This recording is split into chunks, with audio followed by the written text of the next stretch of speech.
नमः शिवाय। श्री शिवमहापुराणं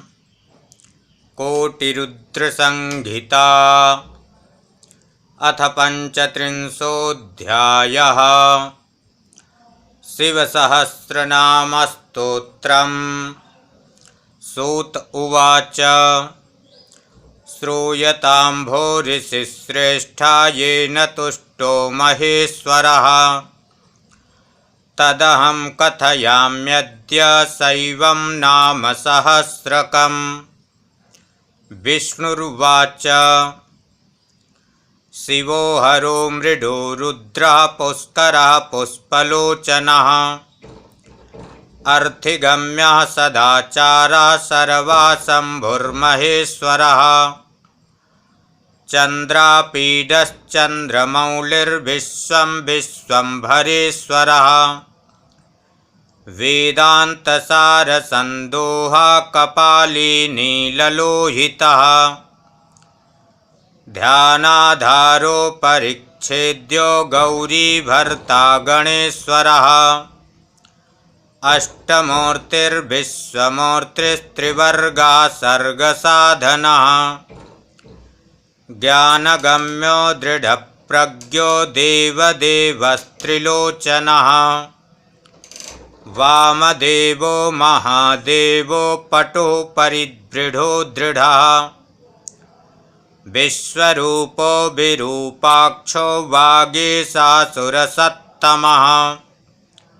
सर्वप्रमाणसंवादी वृषाङ्को वृषवाहनः। ईशः पिनाकी खट्वाङ्गी चित्रवेशश्चिरन्तनः, तमोहरो महायोगी गोप्ता ब्रह्माण्डहृज्जटी। कालकालः कृत्तिवासा सुभगा प्रणतात्मकः, उन्नद्रा पुरुषो जुष्यो दुर्वासा पुरुषासनः। दिव्यायुधा स्कन्दगुरु परमेष्ठी परात्परः,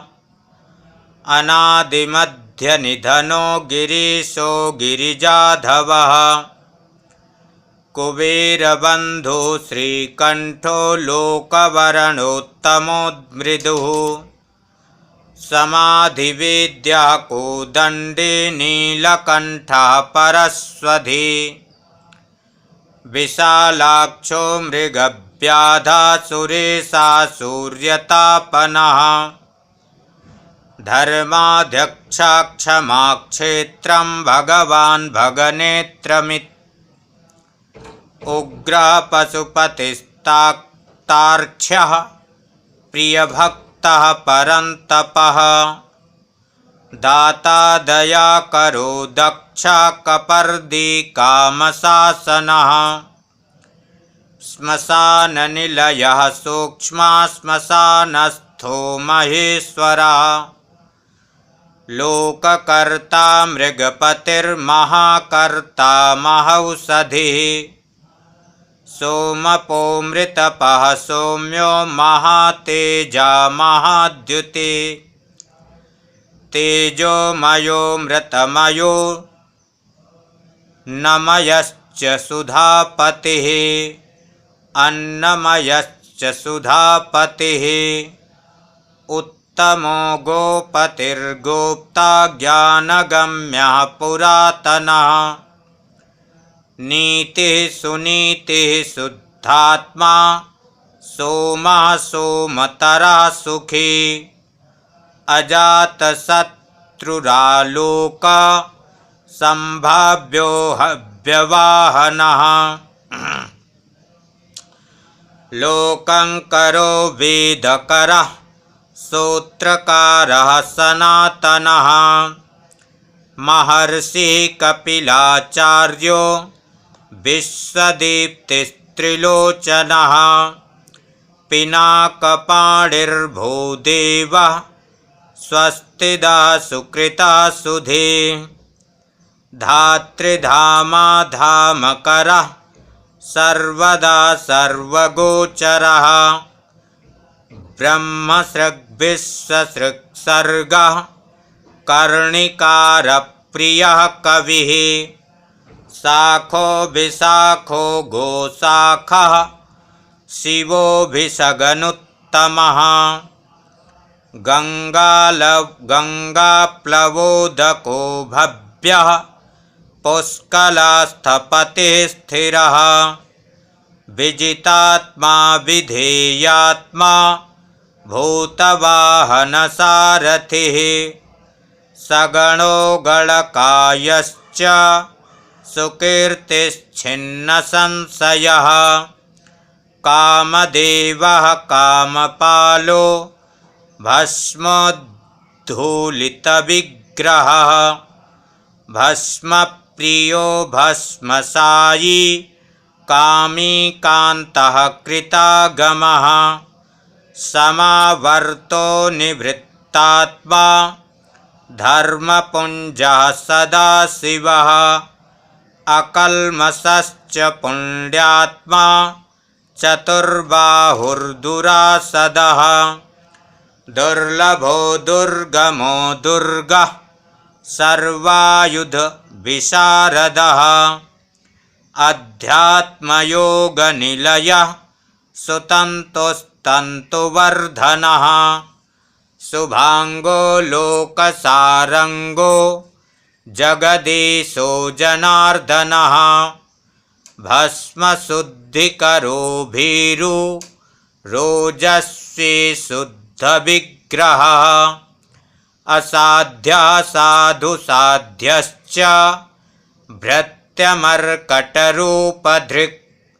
हिरण्यरेतः पौराणो रिपुजीवहरो बली महाहृदो महागर्तः सिद्धो वृन्दारवन्दितः व्याघ्रचर्माम्बरो व्याली महाभूतो महानिधिः अमृतोऽमृतपः श्रीमान् पाञ्चजन्यः प्रभञ्जनः पञ्चविंशतितत्त्वस्थः पारिजातः परात्परः सुलभः सुब्रतः सूरो वाङ्मयैकनिधिर्निधिः वर्णाश्रमगुरुर्वर्णी शत्रुजिच्छत्रुतापनः आश्रमाश्रमणाक्षामो ज्ञानवानचलेश्वरः प्रमाणभूतो दुर्गेयः सुपर्णो वायुवाहनः धनुर्धरो धनुर्वेदो गुणः शशिगुणाकरः सत्यः सत्यपरो दीनो धर्मो गोधर्मशासनः अनन्तदृष्टिरानन्दो दण्डो दमयिता दमः अभिचार्यो महामायो विश्वकर्मविशारदः वीतरागो विनीतात्मा तपस्वी भूतभावनः उन्मत्तवेषः प्रच्छन्नो जितकामो जितेन्द्रियः कल्याणप्रकृतिः कल्पः सर्वलोकप्रजापतिः तरस्वी तारको धीमान् प्रधानः प्रभुरव्ययः लोकपालोऽन्तरात्मा च कल्पादिः कमलेक्षणः वेदशास्त्रार्थतत्त्वज्ञो नियमी नियमाश्रयः चन्द्रः सूर्यः शनिः केतुर्वरांगो विद्रुमच्छविः भक्तिवश्यः परं ब्रह्म मृगबाणार्पणो नघः अद्रिरद्र क्षत्रियालयः कान्तः परमात्मा जगद्गुरुः सर्वकर्मालयस्तुष्टो मङ्गल्यो मङ्गलाभृतः महातपा दीर्घतपा स्थविष्ठा स्थविरो ध्रुवः संवत्सरो व्याप्तिः प्रमाणं परमं तपः संवत्सरकरो मन्त्रः प्रत्ययः सर्वतापनः अजः सर्वेश्वरः सिद्धो महातेजा महाबलः योगी योग्यो महारेता सिद्धे सर्वादिरग्रहः वसुरवसुमना सत्यः सर्वपापहरः सर्वपापहरो हरः सुकीर्ति शोभनः सृग्वी वेदांगो वेदविन्मुनिः भ्राजिष्णुर्भोजनं भोक्ता लोकनाथो दुराचरः अमृतः शाश्वतः शान्तो बाणहस्तः प्रतापवान् कमण्डलुधरो धन्वी ह्यवाङ्मनसगोचरः अतीन्द्रियो महामायः सर्वावासश्चतुष्पथः कालयोगी महानादि महोत्साहो महाबलः महाबुद्धिर्महावीर्यो भूतचारी पुरन्दरः निशाचरः प्रेतचारी महाशक्तिर्महाद्युतिः अनिर्देश्य वपु श्रीमान् सर्वाचार्यो मनोगतिः बहुश्रुतिर्महामायो नियतात्मा ध्रुवो ध्रुवः तेजस्तेजोद्युतिधरो जनकः सर्वशासनः नृत्यप्रियो नित्यनृत्यः प्रकाशात्मा प्रकाशकः स्पष्टाक्षरो बुधो मन्त्रः समानः सारसंप्लवः युगादिकृत्युगावर्तो गम्भीरो वृषवाहनः इष्टो विशिष्टः शिष्टेष्टः सुलभासारशोधनः तीर्थरूपस्तीर्थनामा तीर्थदृश्यस्तु तीर्थदः अपां निधिरधिष्ठानं दुर्जयो जयकालवित् प्रतिष्ठितः प्रमाणज्ञो हिरण्यकवचो हरिः विमोचनः सुरगणो विद्येशो बिन्दुसंश्रयः वातरूपो मलोन्मायो विकर्ता गहनो गुहः करणं कारणं कर्ता सर्वबन्धविमोचनः व्यवसायो व्यवस्थानः स्थानदो जगदादिजः गुरुदो ललितो भेदो नवात्मात्मनि संस्थितः वीरेश्वरो वीरभद्रो वीरासनविधिर्गुरुः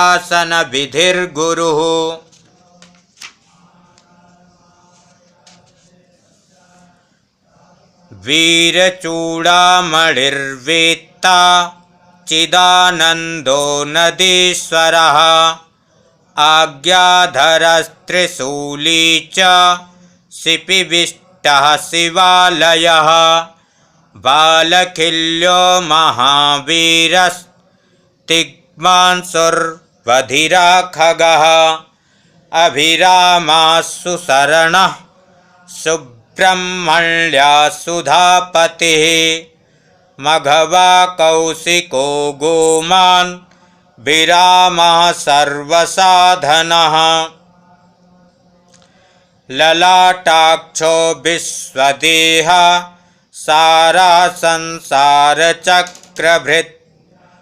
अमोघदण्डो मध्यस्थो हरिणो ब्रह्मवर्चसः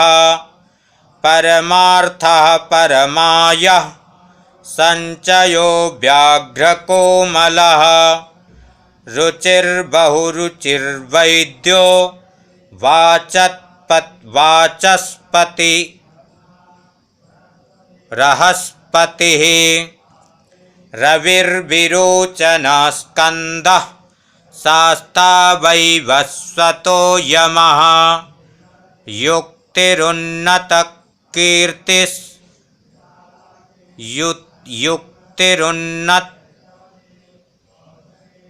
युक्तिरुन्नतकीर्तिश्च सानुरागः पुरञ्जनः कैलासाधिपतिः कान्तः सविता रविलोचनः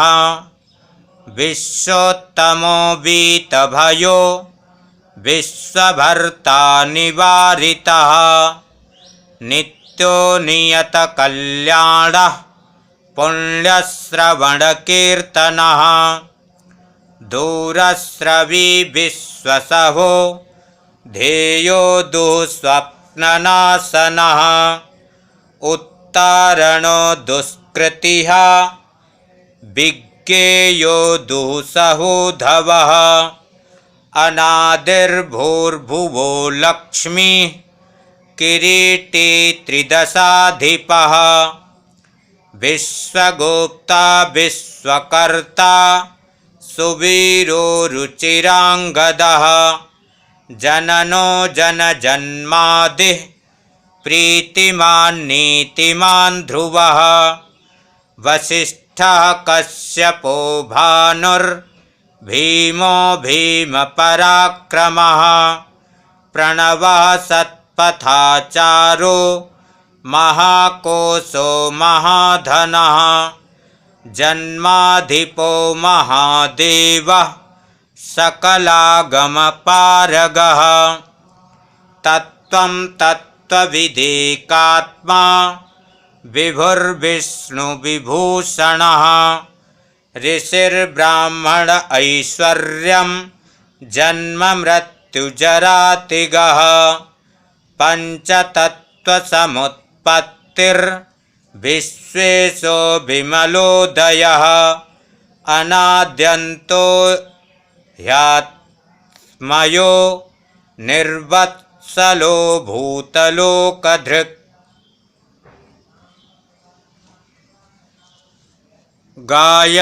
गायत्रीवल्लभः पांशुर्विश्वावासः प्रभाकरः शिशुर्गिरिरतः सम्राट् सुसेनासुरशत्रुः अनेमिरिष्टनेमिश्च मुकुन्दो विगतज्वरः स्वयं ज्योतिर्महाज्योतिस्तनुज्योतिरचञ्चलः पिङ्गलः कपिलश्मश्रुर्भालनेत्रस्त्रयी तनुः ज्ञानस्कन्धो महानीतिर्विश्वोत्पत्तिरुपप्लवः भगो विवस्वानादित्यो गतपारो बृहस्पतिः कल्याणगुणनामा च पापः पुण्यदर्शनः उदारकीर्तिरुद्योगे सद्योगे सदसत्रपः नक्षत्रमालिनाकेशः स्वाधिष्ठानषडाश्रयः पवित्रः पापनाशाय मणिपुरो नभो गतिः हृत्पुण्डरीकमासीनः शक्रः शान्तिर्वृषा कपिः उष्णो गृहपतिः कृष्णः समर्थो नर्थनासनः अधर्मशत्रुरज्ञेयः पुरुहूतः पुरस्रुतः ब्रह्मगर्भो बृहद्गर्भो धर्मधेनुर्धनागमः जगद्हितैषी सुगतः कुमारः कुशलागमः हिरण्यवर्णो ज्योतिष्मान् नानाभूतरतो ध्वनिः आरोग्यो नमनाध्यक्ष विश्वामित्रो धनेश्वरः ब्रह्मज्योतिर्वसुर्धामा महाज्योतिरनुत्तमः मातामही मातरिश्वा नभस्वान्नागहारधृक् पुलस्त्या पुलहोगस्त्यो जातो कर्ण्यः पराशरः निरावरणनिर्वारो वैरञ्चो विष्टरस्रवा आत्मभूरनिरुद्धोत्रिर्ज्ञानमूर्तिर्महायशा लोकवीराग्रणिर्वीरश्चन्द्रः सत्यपराक्रमः व्यालकल्पो महाकल्पः कल्पवृक्षः कलाधरः अलङ्करिष्णुरचलो रोचिष्णुर्विक्रमोन्नतः आयुः शब्दपतिर्वाग्मी प्लवनः शिखिसारथिः असंस्पृष्टोतिथिशत्रुः प्रमाथि पादपासनः वसुस्रवाः कव्यवाहः प्रतप्तो विश्वभोजनः जप्यो जरादिशमनो लोहितश्च तनूनपात् प्रसदस्सो नभो योनिः सुप्रतीकस्तभिस्तमिस्रः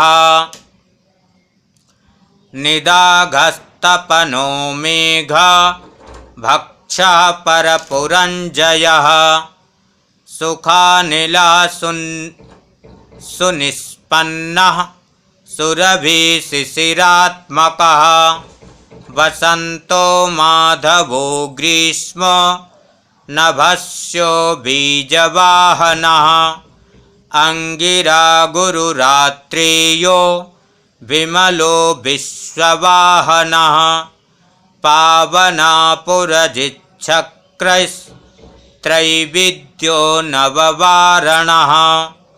मनोबुद्धिरहङ्कारः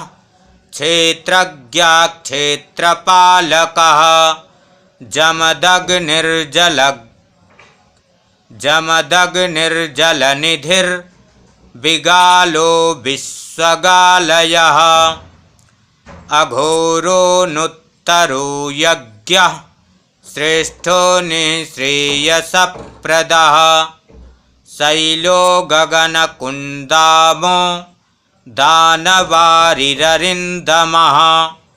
चामुण्डो जनकश्चारुर्निःशल्यो लोकशल्यधृक् चतुर्वेदश्चतुर्भावश्चतुरश्चतुरप्रियः आज्ञायोऽथ समाम्नायस्तीर्थदेवः शिवालयः बहुरूपो महारूपः सर्वरूपश्चराचरः न्यायनिर्मायको नेयो न्यायगम्यो निरञ्जनः सहस्रमूर्धा देवेन्द्रः सर्वशास्त्रप्रभञ्जनः मृडिविरूपो विकृतो दण्डी गुणोत्तमः पिङ्गलाक्षो हि बहुवक्षो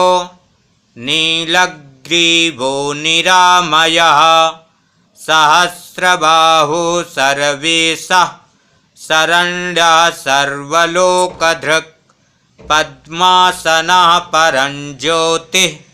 पारम्पर्यफलप्रदः पद्मगर्भो महागर्भो विश्वगर्भो विचक्षणः परावरज्ञो वरदो वरेण्यश्च महाश्वनः देवासुरगुरुर्देवो देवासुरनमस्कृतः देवासुरमहामित्रो देवासुरमहेश्वरः देवासुरेश्वरो दिव्यो देवासुरमहाश्रयः देवदेवो नयो नित्यो देवतात्मात्मसंभवः सद्यो महासुरव्याधो देवसिंहो दिवाकरः विबुधाग्रचरः श्रेष्ठः सर्वदेवोत्तमोत्तमः शिवज्ञानरता श्रीमान् शिखी श्रीपर्वतप्रियः वज्रहस्ता सिद्धखड्गो नरसिंहनिपातनः ब्रह्मचारी लोकचारी धर्मचारी धनाधिपः नंदी नंदीश्वरो नंतो नग्नवृत्तिधरः शुचिः लिंगाध्यक्षः सुराध्यक्षो युगाध्यक्षो युगापहः स्वधामा स्वगतः स्वर्गी स्वरास्वरमयः स्वनः बाणाध्यक्षो बीजकर्ता कर्मकृद्धर्मसंभवः दम्भो लोभोऽथ वैशम्भो सर्वभूतमहेश्वरः श्मशाननिलयस्त्रक्षः सेतुरप्रतिमाकृतिः लोकोत्तरस्फुटो लोकस्त्रम्बको नागभूषणः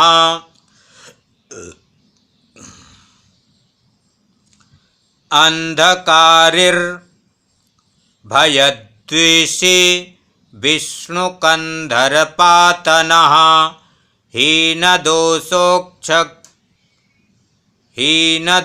हीनदोषोक्षयगुणी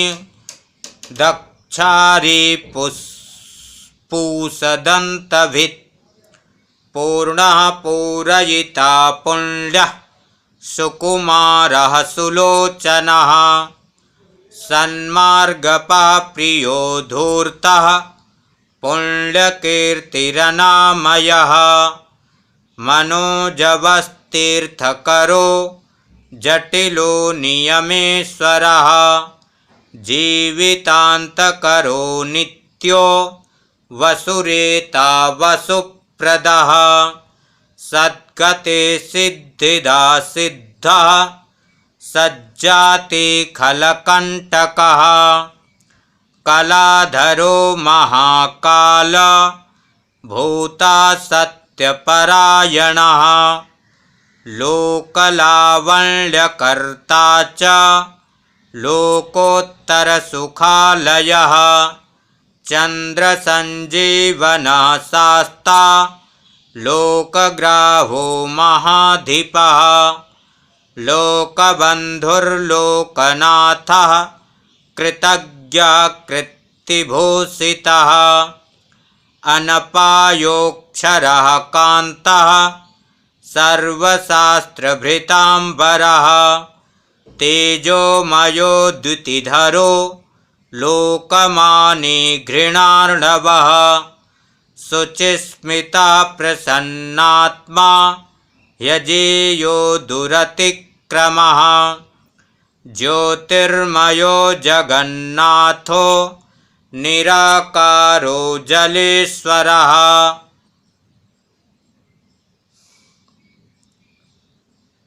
तुम्बवीणो महाकायो विशोकः शोकनाशनः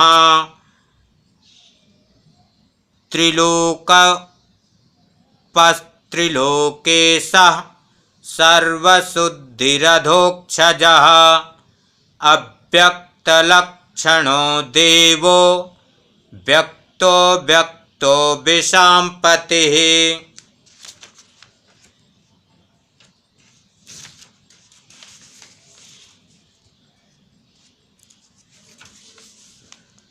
पराशिवो वसुर्नासा सारो मानधरो यमः ब्रह्मा विष्णु प्रजापालो हंसो हंसगतिर्वयः वेदा विधाता धाता च सृष्टा हर्ता चतुर्मुखः कैलासशिखिरावासी सर्वावासी सदा गतिः हिरण्यगर्भो दुर्दृणो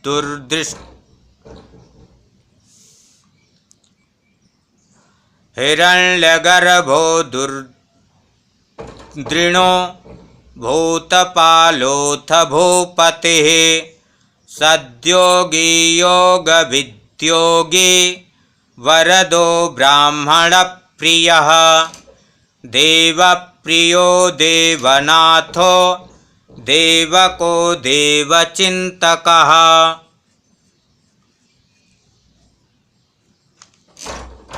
विषमाक्षो विरूपाक्षो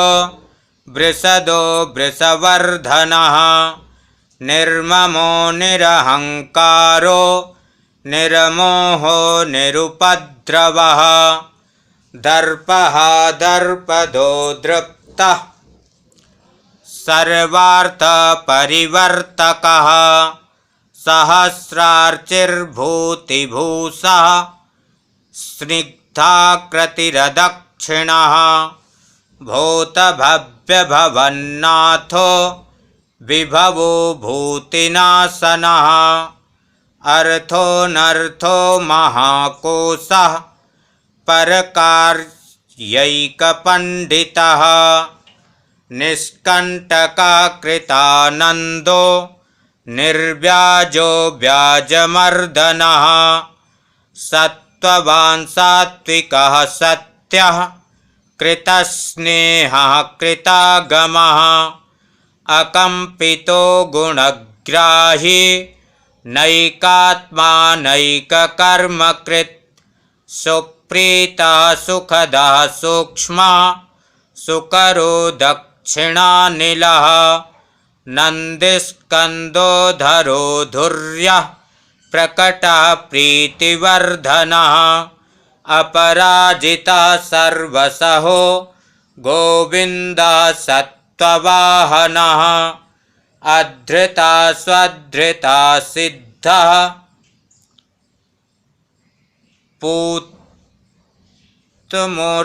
पूतमूर्तिर्यशोधनः वाराः शृङ्गधृक् शृङ्गी बलवानेकनायकः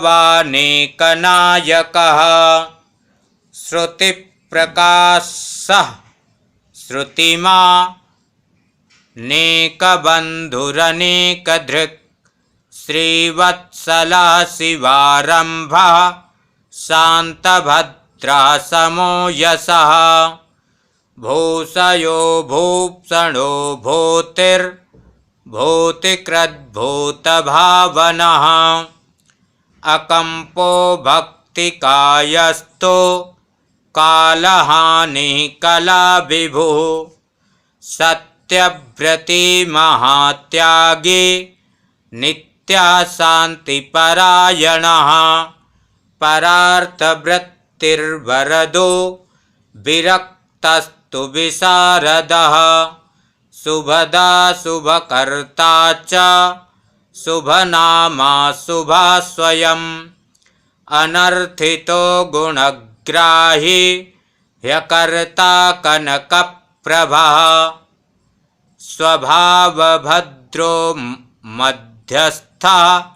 शत्रुघ्नो विघ्ननाशनः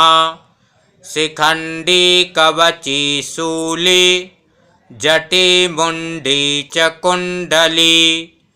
अमृत्यो सर्वदृक्सिंहस्तेजो राशिर्महामणिः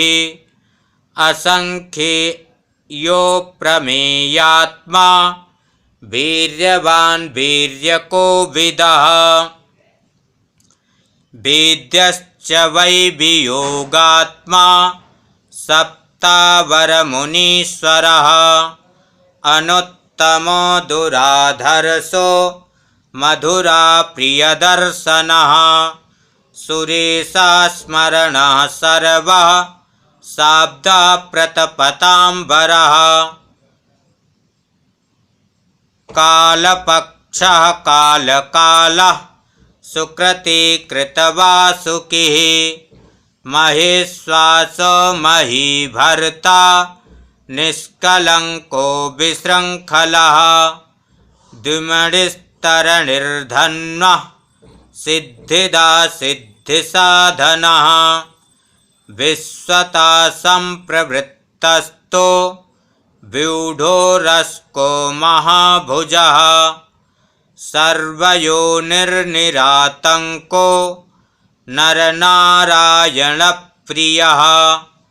निर्लेपो यतिसङ्गात्मा निर्व्यङ्गो व्यङ्गनाशनः स्तवास्तुतिप्रियः स्तोता व्याप्तमूर्तिनिराकुलः निरवध्यमयोपायो विद्याराशिश्च सत्कृतः प्रशान्तबुद्धिरक्षुण्डः संग्रहो नित्यसुन्दरः वैयाघ्रधुर्योधात्रीशः संकल्पः सर्वरीपतिः परमार्थगुरुर्दत्तः सूरिराश्रितवत्सलः सोमो रसज्ञो रसदः सर्वसत्त्वावलम्बनः एवं नाम्नां सहस्रेण तुष्टावहिहरं हरिः प्रार्थयामास शम्भुं वै पूजयामास पङ्कजैः तथा स कौतिकी शम्भुश्चकार चरितं द्विजा महाद्भुतं मुखकरं तदेव शृणुतादरात्। जय जय श्री शिव महापुराणे चतुर्थ्यां कोटिरुद्रसंहितायां शिव सहस्रनाम वर्णनम नाम पंचत्रिंशोऽध्यायः। ओम नमः शिवाय।